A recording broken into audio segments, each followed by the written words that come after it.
if you want to go beyond the mind, effort will not do at all. Any effort that you put in restricts you to the effort by the mind. There's nobody else in us making effort, only mind. When you say, I have to try to get something, it's the mind. Then how do you go beyond the mind? By something that is without effort. It's not easy to find what is the effortless meditation.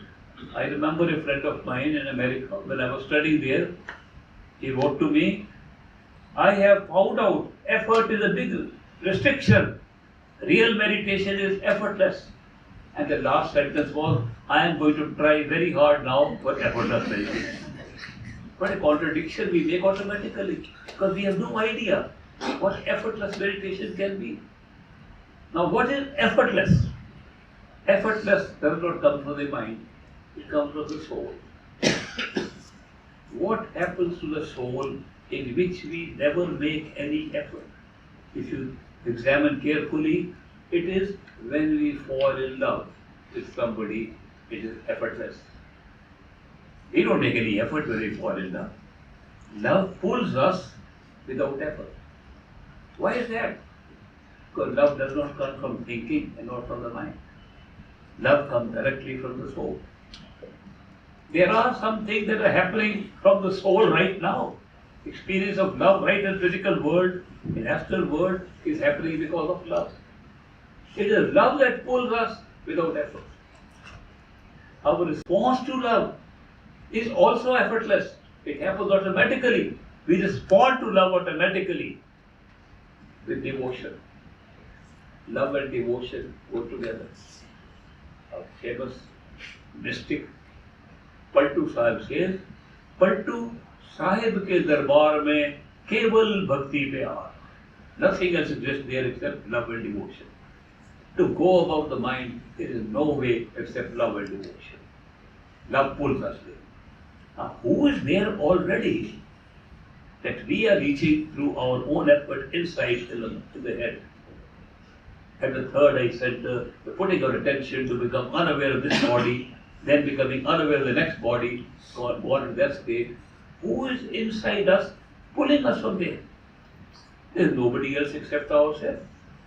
But not this self, nor the Suksham Sharira, nor the Kavan Sharira. Our soul. Our soul can pull ourselves out of this experience with love. How can our soul, which we don't even know about, pull us?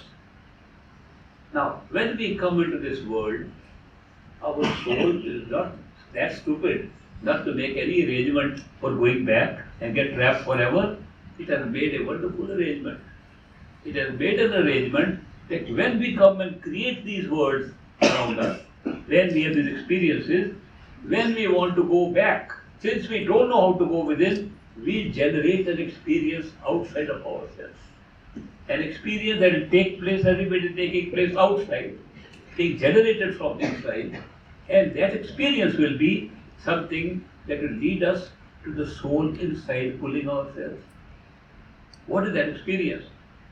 Now, remarkably, that experience is when we are ready to go back to our true home, beyond the mind, we begin to seek inside that our true home, we are seeking a true home, we are seeking to get out of here.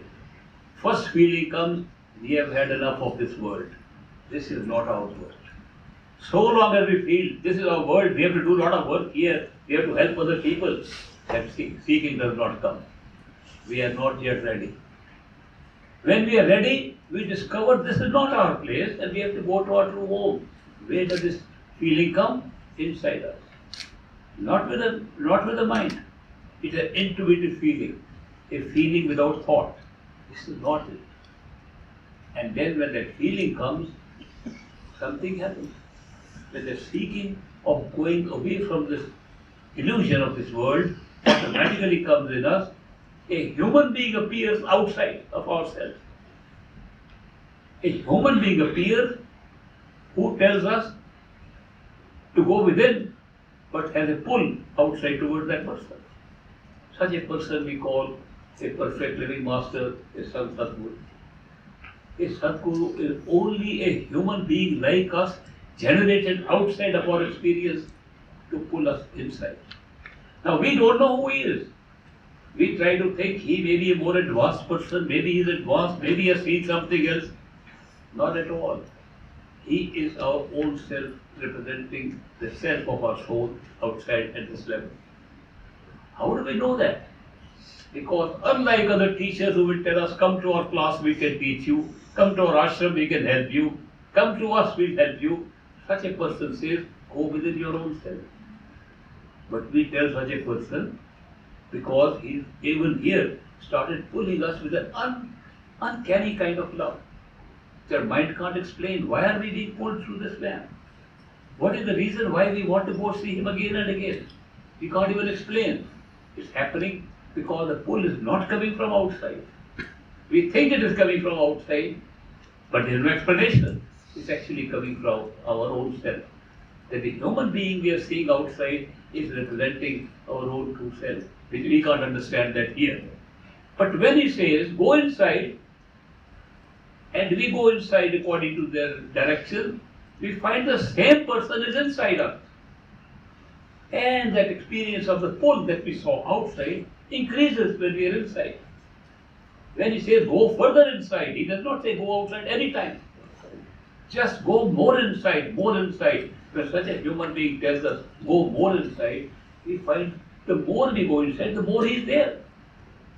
Only when we discover the true home, that person was nobody else but ourselves. It's our own self making an arrangement that when we want to get out of an illusion we have created to experience the opposite of a true blissful state, such an arrangement will come up and a human being will appear in our life. We won't find him. Will appear in our life. That is why they say when the chela is ready, the guru appears. It does not say when a chela is ready, he can find a guru. Nobody can find a guru. You can find a lot of people dressed up like gurus. You can find people who say they are gurus. You can find people who claim that they are gurus. But the perfect living masters have never claimed like that. They have never claimed that they are gurus. They say we are your servants. We are servants of all gurus. That is why we can't even know who they are. How do we find out? From where they come, how they come? They come by pure coincidence. Pure circumstances are created by which they appear in our life. And when they appear, we may like what they say or not. The pull is there. I have given the example of a professor who came once to great master. And he said, Master, I want to tell you something. I am a philosopher. I teach philosophy. I teach metaphysics, psychology to my students. What you are teaching to people is wrong. There is no astral plane, causal plane, such kind. You are making up these stories. There is no evidence for that. Please don't mislead these credulous people. They are just believing you blindly. Not fair. So please stop doing that. I have just come to request you. Great master said, Professor Sir, I appreciate your honesty. You are telling me something from your experience. My experience is different. So I am doing something based on my experience. Your experience is different. We have a right to disagree. But I appreciate your honesty. Thank you very much. Professor went away. Next Sunday he was back again. And he said, Master, come again to tell you. There is no evidence. I am a scientist. I look at things scientifically. There is no evidence that there is such kind of something. They are making up these stories and telling people there's such kind, you will go all that. You gurus have all made up this conspiracy just to loot people. And they come to you blindly following you. Please, I request you, don't do this, please. It's not fair to these people. And great Master Baba Sawan Singh again told him, Professor Sir, you came last week and you told me the same things. And I told you our experiences are different. I am having a different experience from yours. You have a right to explain what you are experiencing, but I have a right to carry on the duties that I think are different from yours. Professor went away. Third Sunday he was back again and said the same things again. Great Master said, Professor Saab, you came last 2 Sundays also and explained the same thing you are repeating again now. Why is that? He said, Master, I don't know, but I feel like coming and seeing you again and again. The man who doesn't believe any teaching of great master is telling him that he's wrong, wants to go and see him again and again. He became one of his best disciples and got initiated. So I remember the story so well because the pull that comes from a perfect living master is very strange, not easy to explain because it has nothing to do with our mind, nothing to do with our thinking. Our thinking is trying to understand what a master is saying. Pull is coming to the soul. The soul is ready, pull is coming. The same pull is coming from inside, we think it's coming from outside. Therefore, a perfect living master does not say, follow me outside. He says, go inside, you will find me there. So that is why the method of going beyond the mind is to seek inside us to go beyond this world.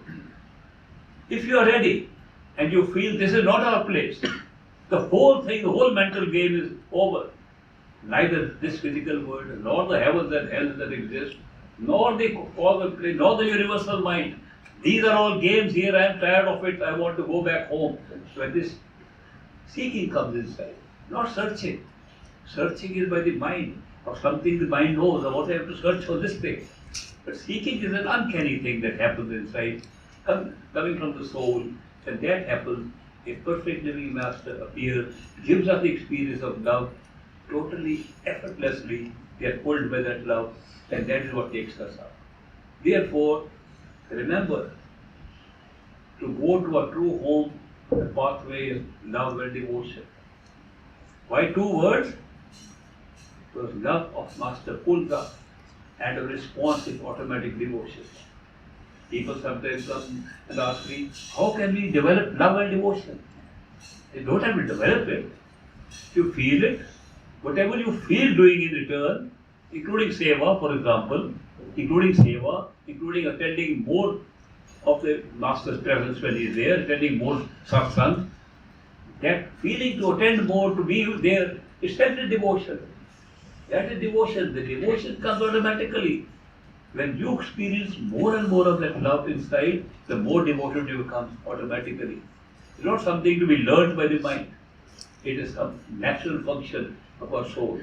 So that is why if we want to go to a true home, only requirement is we should feel ready, we should feel we have had enough of this world and we want to go to a true home. This should come inside our head. That seeking will create conditions outside.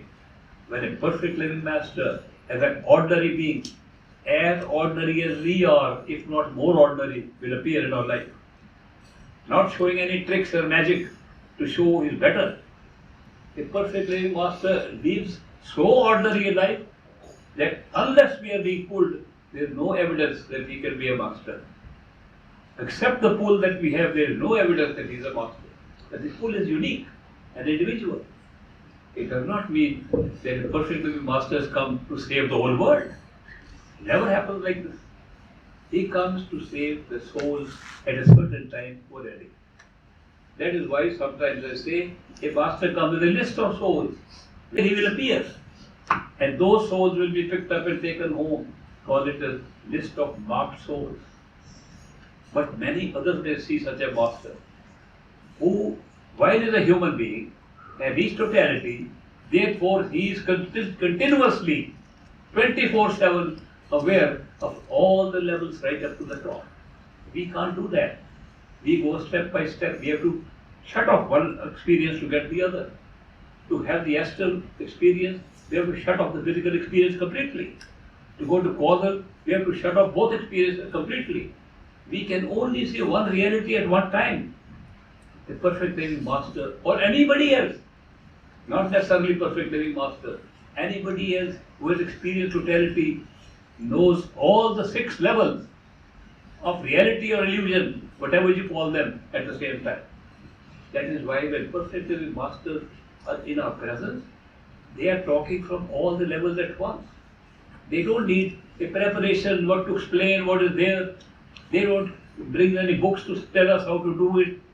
They speak with authority because they are speaking directly from their awareness. and not from something they remembered. A perfect living master is not a yogi who has had experiences, comes back and narrates to us what experience he had. They are talking of things that they are experiencing right when they are talking. When I was reading the Sermon on the Mount in the Bible, it says, when he stopped speaking, there was a hush upon the multitude, for he spake like one with authority and not like the scribes. He was speaking with authority as if he is knowing what he is talking about, not the writer of books who have just to write and remember what they wrote or remember what they read and then tell us. That's the characteristic of a perfect living master. So far as seeker is concerned, a seeker is ready when he is ready to go back home and seeking insight. Perfect living master appears in his life, the method to go back, love and devotion.